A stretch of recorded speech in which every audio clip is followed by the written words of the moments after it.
सो आज की class start करने से पहले एक बहुत अच्छा कोट है, in a journey of 1000 miles direction is more important than speed. अगर आपको बहुत दूर तक जाना है तो डायरेक्शन स्पीड से भी ज़्यादा इम्पॉर्टेंट है। कहने का ये मतलब है, अब हम लोग के 10 दिन बचे हुए हैं आईसीएसई क्लास 10th के एग्जामिनेशन में, मैथमेटिक्स के एग्ज़ाम में, और 10 दिन में हम लोग को अच्छे से प्लान करके पूरे सिलेबस को कवर करना है। मैथमेटिक्स पढ़ते समय मैं आपसे एक रिक्वेस्ट करूंगा कि वीडियो को प्रवचन की तरह मत देखिएगा, कॉपी और पेन लेकर के बैठिएगा। जो भी क्वेश्चन मैं कराऊंगा आप खुद करिएगा, try to solve it before me, और अगर नहीं कर पा रहे हैं तो फिर आप सॉल्यूशन देख लीजिएगा। अभी रिसेंटली सीबीएसई 10 का साइंस का एग्जाम हुआ 20 फेब को, और जितना कुछ मैंने 10-12 दिन में मैंने यूट्यूब पर जितना भी चीज़ पढ़ाया है, आप किसी भी सेट का पेपर उठा के देख लीजिए और जो टॉपिक का आप क्वेश्चन देख लीजिए, वो टॉपिक का वीडियो जाके देख लीजिए, वो चीज़ मैंने पढ़ाया हुआ है। More than 90% of the question paper was directly from the video. This is the trust. तो मैं कोई बड़ा बड़ा दावा तो कर नहीं रहा हूँ, मैंने पहले ही कहा कि आप जाके क्वेश्चन पेपर देख लीजिए, जो क्वेश्चन आया हुआ है, और उस टॉपिक का वीडियो देखिए कि वो चीज़ मैंने बताया कि नहीं बताया। क्योंकि एक लेसन को पढ़ाने में 8 दिन 10 दिन लगता है, लेकिन उसको मैंने 20 से 30 मिनट में अगर पढ़ाया और 30 मिनट में पढ़ा करके उससे क्वेश्चन आ गया एग्जाम में, तो definitely you should trust me. तो मैथमेटिक्स को हम लोग उसी तरह कवर करेंगे, और आपसे मैं यही रिक्वेस्ट करूंगा कि अगले 10 दिन आप 1 आवर पर डे मुझे दीजिए, लेकिन एक प्रवचन की तरह नहीं, कॉपी और पेन लेकर के ऑनेस्टली बैठ करके क्वेश्चन करिए। क्योंकि मैं लिमिटेड क्वेश्चन कराऊंगा, मैं 200-400 क्वेश्चन एक चैप्टर में नहीं करा रहा हूँ। हर चैप्टर में मैं 5 से 10 क्वेश्चन कराऊंगा, लेकिन वो श्योर एंड सर्टेन होगा। और इवन अगर आपका कोई कॉन्सेप्ट क्लियर नहीं होगा ना, तो क्लियर कर दूंगा मैं, इतना मैं प्रयास करूंगा कि ये चीज़ हो जाए। सबसे पहले चीज़, मैथमेटिक्स का जो सिलेबस हम लोग प्रिपेयर करने जा रहे हैं, आप ऑनेस्टली एक चीज़ अपने अंदर पूछ करके देखिए कि क्या आपको 22 लेसन्स आईसीएसई में 22 लेसन्स हैं, सभी का नाम सीक्वेंस में पता है? चेक करके देखिए अपने आप को। मैं यहाँ पे 22 लेसन्स लिखने जा रहा हूँ, और मैं प्लानिंग बताऊँगा जिससे कि कम से कम मार्क्स पाने वाला बच्चा भी अच्छे से अच्छा नंबर पाएगा।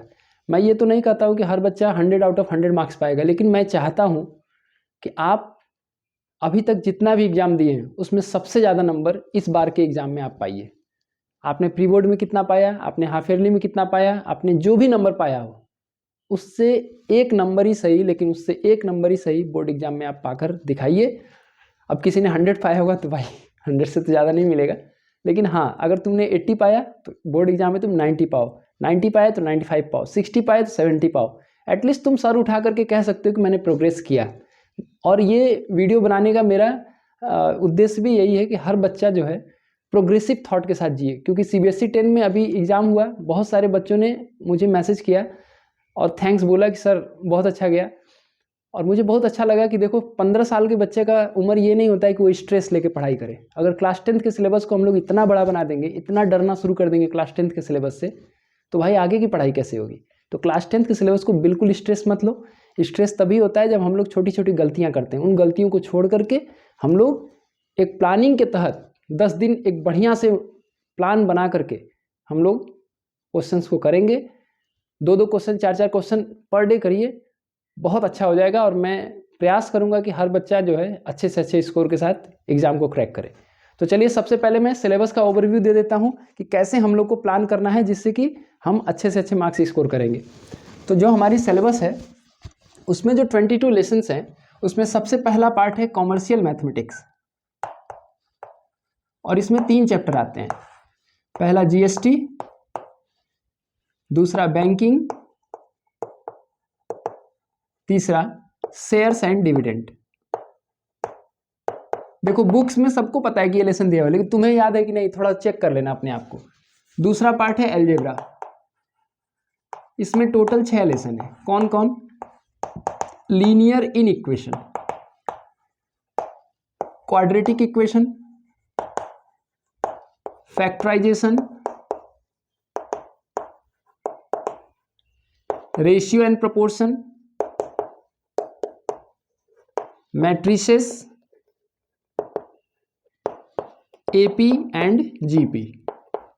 देखो, नेक्स्ट है हमारा कोऑर्डिनेट ज्योमेट्री,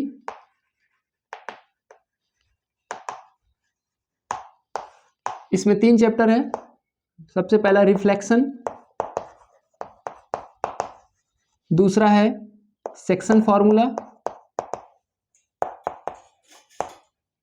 और तीसरा है इक्वेशन ऑफ स्ट्रेट लाइन।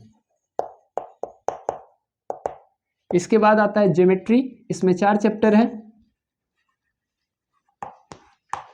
पहला आ जाएगा सिमिलैरिटीज ऑफ ट्रायंगल, दूसरा है लोकस, तीसरा सर्किल, और चौथा आ जाएगा कंस्ट्रक्शन।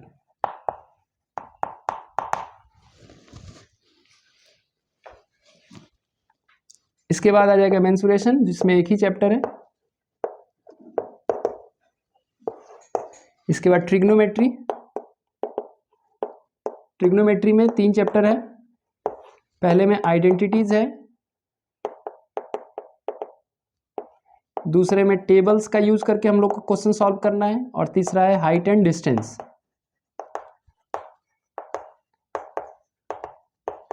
गिन लो जरा कितने चैप्टर हो गए अभी, 3 और 6 9 हो गया, 9 3 12, 12 4 16 17, 17 3 20 हो गया। एक स्टैटिस्टिक है और फिर प्रोबेबिलिटी। देखो बहुत सारे बच्चे ना 10th पास कर लेंगे, 10th पास आउट हो जाएंगे, फिर कोई जूनियर आके उनसे कोई चीज़ पूछेगा और वो बता नहीं पाएंगे। तो अपने आप में ये बुरा है ना। 10 पास करने के बाद एटलीस्ट इतना तो रखो अपने अंदर कॉन्फिडेंस कि कोई जूनियर आए तो उसके आगे सर ना झुकाना पड़े। पेरेंट्स को भी मैं कहूँगा कि आप अपने बच्चे से कुछ भी एक्सपेक्ट करने से पहले ज़रा उससे पूछिए कि उसको लेसन का नाम भी याद है कि नहीं याद है। जो एग्ज़ाम वो फाइनल एग्ज़ाम देने जा रहा है एटलीस्ट उसको सिलेबस तो पता होना चाहिए। अब इसके साथ देखो पहला स्टेप यही है, मैं जो कह रहा था कि डायरेक्शन, पहला स्टेप है कि पूरे बुक में कितने लेसन ये तो मालूम रहे तुमको। उसके बाद देखो एज फॉर एग्जांपल मैं पूछूं सर्कल, तो सर्कल में क्या पूछा जाता है, सर्कल में थ्योरम है, तो तुमसे मैं पूछूंगा कितने थ्योरम है, तो सही आंसर दो कि इसमें 10 थ्योरम है। आईसीएसई क्लास 10th के सिलेबस में 10 थ्योरम है सर्किल से रिलेटेड। अब जब सर्किल तुम्हारे दिमाग में रहेगा तब तो क्वेश्चन करोगे। कंस्ट्रक्शन की बात कर लो, कंस्ट्रक्शन है, कितने तरह के कंस्ट्रक्शन तुमको पढ़ना है, पहले तुमको आइडिया होना चाहिए। तो कंस्ट्रक्शन 5 तरह का है, ठीक है ना, जो तुमको पढ़ना है। जैसे अगर तुम घर से सामान लेने के लिए निकलोगे बाहर बाजार में, और तुम्हारे घर पे किसी ने कहा है कि कॉपी खरीद के ले आओ, तो तुम पहले सोचते हो ना कपड़े की दुकान पे नहीं जाओगे, कॉपी की दुकान पे जाओगे कॉपी खरीदने। उसी तरह से मैथमेटिक्स तुम जिसको हार्ड बना के रखे हुए हो, डरते हो, वो क्यों डरते हो, क्योंकि उसका रास्ता ही तुमको सही नहीं पता होता है। कौन सा रास्ता हम पकड़ के जा रहे हैं, रास्ता सही पकड़ो। तुमको लेसन मालूम हो, लेसन के अंदर क्या क्या टॉपिक है वो मालूम हो, ठीक है। तो तुम ऐसे तुम देखो यहाँ पर अभी रिफ्लेक्शन की बात कर लो, बहुत इजी चैप्टर है रिफ्लेक्शन। कितने केसेस तुमको पढ़ने हैं, तो reflection in X axis, reflection in Y axis, reflection in origin, reflection in the line X is equal to A, reflection in the line Y is equal to A, काम खत्म। तो पांचों का अगर कॉन्सेप्ट है दिमाग में तो क्वेश्चन डिफिकल्ट नहीं लगेगा। प्रॉब्लम यहाँ पर क्या है कि बच्चे को मालूम ही नहीं होता है कि इस चैप्टर में क्या क्या पढ़ना है। तो मेरा पहला प्रयास यही है कि मैं जो भी लेसन स्टार्ट करूंगा पहले उसका कोर कॉन्सेप्ट आपको 5 मिनट में मैं समझा दूंगा, उसके बाद फिर क्वेश्चंस किया जाएगा और आप साथ में कीजिएगा क्वेश्चन। साथ ही साथ आप अपने कमेंट्स भी दीजिए, जिससे कि जिसका क्या दिक्कत है, किसका क्या दिक्कत है, उसके अनुसार मैं आपको हेल्प कर सकूं। क्योंकि मैं अगर यहाँ हेल्प करूँगा, आप ज़रूरी नहीं है कि मेरा जो व्यूअर हो वो मेरे लोकेलिटी का हो, दूर का व्यूअर हो सकता है, लेकिन मैं प्रयास करूँगा कि आपके प्रॉब्लम्स को मैं सॉल्व करूँ, ठीक है। क्योंकि यहाँ यूट्यूब पर अगर मैं पढ़ा रहा हूँ तो मेरा लॉजिक क्या है, यही तो लॉजिक है कि दूर दूर तक के बच्चे भी मुझे जाने, उनको मैं हेल्प करूँगा तभी तो मुझे जानेंगे, वरना क्यों मुझे जानेंगे। और मैं हेल्प कैसे करूँगा, जब आप अपनी प्रॉब्लम बताओगे तभी तो हेल्प करूँगा। तो वही बात है। तो देखो मैंने ये लेसन लिखा है, तो इसके साथ साथ एक लॉजिक है कि देखो तुम्हारे पुअर से पुअर नंबर भी होंगे ना, तो तुम मैथमेटिक्स में 70 नंबर से आराम से ऊपर पा सकते हो, क्योंकि ये 22 चैप्टर्स हैं। लेकिन देखो कुछ चैप्टर बहुत ही ईजी है, जैसे रिफ्लेक्शन बहुत ईजी चैप्टर है, लीनियर इनइक्वेशन बिना फॉर्मूला का चैप्टर है, केवल कॉन्सेप्ट है इसमें, ठीक है। मैट्रिसेस बहुत ही ईजी चैप्टर है। अभी मैं इसको सर्किल को यहाँ से हटा रहा हूँ, जो इजी चैप्टर है उसको मैं रेक्टेंगल से दिखा रहा हूँ यहाँ पे, ठीक है। अच्छा, तो देखो ये इजी चैप्टर, ये इजी चैप्टर, ये easy chapter, banking easy chapter है, ठीक है। अच्छा, height and distance easy chapter है, केवल 2 कॉन्सेप्ट है। डायग्राम बनाना सीख लो, एकदम आराम से आ जाएगा। मैट्रिसेस में देखो मीन का फॉर्मूला अच्छे से प्रिपेयर हो जाए, ओगिब बनाने आ जाए, ठीक है, बहुत इजी चैप्टर है। प्रोबेबिलिटी इजी चैप्टर है।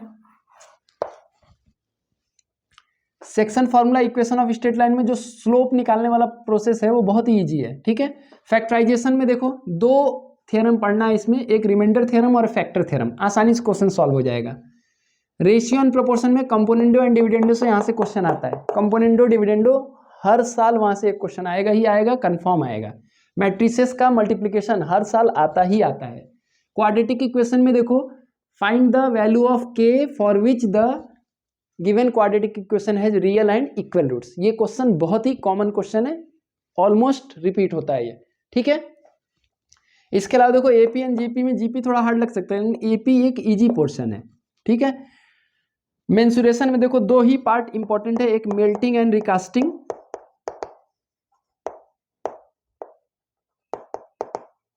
दूसरा कॉम्बिनेशन ऑफ सॉलिड्स। ये भी एक इजी चैप्टर है, कोई हार्ड चैप्टर नहीं है। ज़्यादा क्वेश्चन होने की वजह से बच्चे क्वेश्चन करते नहीं है, फिर उनको हार्ड लगने लगता है, लेकिन ये इजी है। ऐसे शेयर्स एंड डिविडेंड में 3 छोटे छोटे फॉर्मूला है, जिसको आप यूज करोगे क्वेश्चन आराम से हो जाएगा। तो ये कुछ क्वेश्चन गिना, चैप्टर गिना जाए, देखो 1 2 3 4 5 6 7 8 9 10 11, मतलब 50% सिलेबस को अगर हम लोग देखें ना तो काफ़ी ईजी है। और 50% जो बचा हुआ पार्ट है उसमें कुछ मॉडरेट है और एक आध टॉपिक जो हार्ड है। जैसे हार्ड कहाँ है, सर्किल में वैल्यू बेस्ड क्वेश्चन हार्ड नहीं होता है। सर्किल में देखो तो वैल्यू बेस्ड क्वेश्चन ईजी होता है। वैल्यू बेस्ड मतलब एक्स का वैल्यू निकालना, ये क्वेश्चन ईजी होगा। प्रूफ बेस्ड होता है तो थोड़ा डिफिकल्ट होता है। सिमिलैरिटीज देखो, सिमिलैरिटीज में थेल्स थ्योरम का यूज करना, ये प्रूफ बेस्ड होता है थोड़ा, तो कॉन्सेप्चुअल है वहाँ पे। इक्वेशन ऑफ स्ट्रेट लाइन और सेक्शन फार्मूला में सब क्वेश्चन हार्ड नहीं है, कुछ ईजी भी हैं। अब मैं पढ़ाऊंगा तो मैं कह तो रहा हूँ कि आप 10 दिन ऑनेस्टली रहिएगा मेरे साथ, मुझ पर ट्रस्ट कीजिए, क्योंकि कोई आदमी फ्री ऑफ कॉस्ट अगर आपके लिए काम कर रहा है तो ऐसा तो है नहीं कि मैं पूरा टाइम मेरे पास कोई काम ही नहीं है, मेरे पास भी बहुत सारे काम है, लेकिन मैं फिर ये कर क्यों रहा हूँ, इसीलिए कर रहा हूँ कि मुझे भी अच्छा लगेगा कि अगर मेरे व्यूवर्स का पेपर अच्छा जाएगा, ठीक है। मैं इसलिए कर रहा हूँ कि आप ज़रूर मुझे थैंक्स बोलेंगे अगर मेरी वजह से आपका पेपर अच्छा जाएगा। और मैं कह रहा हूँ कि पढ़ने के लिए आपके पास 24 घंटे में से आप 12 घंटे 13 घंटे पढ़ाई कर सकते हैं। इस समय छुट्टी चल रहा है, एग्जाम का प्रिपरेशन आप कर रहे हैं, तो मैं उसमें ये तो कह नहीं रहा हूँ कि 12 घंटे आप मेरे साथ पढ़ाई करिए, बिल्कुल नहीं। मैं ऐसा तो कह नहीं रहा हूँ मैं लाइव पढ़ा रहा हूँ, सभी बच्चे आए लाइव, इसलिए भी नहीं कर रहा हूँ कि जो मैं वीडियो डालूंगा जब आपको टाइम रहेगा आप देख लेना, लेकिन करना जरूर साथ में, क्वेश्चन करना। और क्वेश्चन नहीं कर पाओगे सॉल्यूशन देखना मैंने कैसे किया, फिर उसको प्रैक्टिस करना, 2 बार खुद से कर लेना, इससे तुम्हारा बहुत अच्छा प्रिपरेशन हो जाएगा, ठीक है। तो ये हमारा एक ओवरव्यू हो गया कि हमको सिलेबस से डरना नहीं है। जो चैप्टर मैंने हार्ड करके, जैसे टेबल भी देखो इजी है ये पार्ट, ठीक है ना, ये टेबल वाला पार्ट इजी है।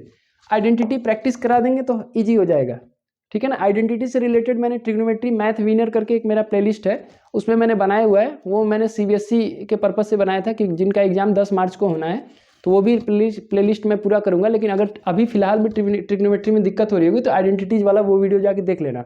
मैथ विनर में कुछ वीडियो मैंने बनाया है, उसी लॉजिक से हम लोग ट्रिग्नोमेट्री को पढ़ते हैं तो ईजी लगता है। तो इस तरह से मैंने एक पहला वीडियो है, मैंने ओवरव्यू किया सिलेबस को हम लोग कैसे लेके चलेंगे। और साथ में चलिए क्वेश्चन साथ में करिएगा, बार बार कह रहा हूँ कि पेन कॉपी लेके पढ़िएगा तभी बेनिफिट मिलेगा। केवल प्रवचन देखने से या फिर मूवी की तरह मेरे वीडियो को देखने से कोई फायदा नहीं होगा, फिर ऐसे व्यूअर्स का कोई मतलब भी नहीं है जो केवल मूवी की तरह देख रहे हैं। आपका रिजल्ट आएगा तभी आप मुझे वैल्यू दोगे, रिजल्ट नहीं आएगा तो आप मुझे वैल्यू नहीं दोगे, ठीक है ना। तो ठीक है, अब इसके बाद हम लोग एक एक करके स्टार्ट करते हैं और आप मेरे साथ जुड़िए, बढ़िया से बढ़िया पढ़िए और अच्छे से अच्छे हाईएस्ट स्कोर ले आइए अपने लाइफ का। Thank you.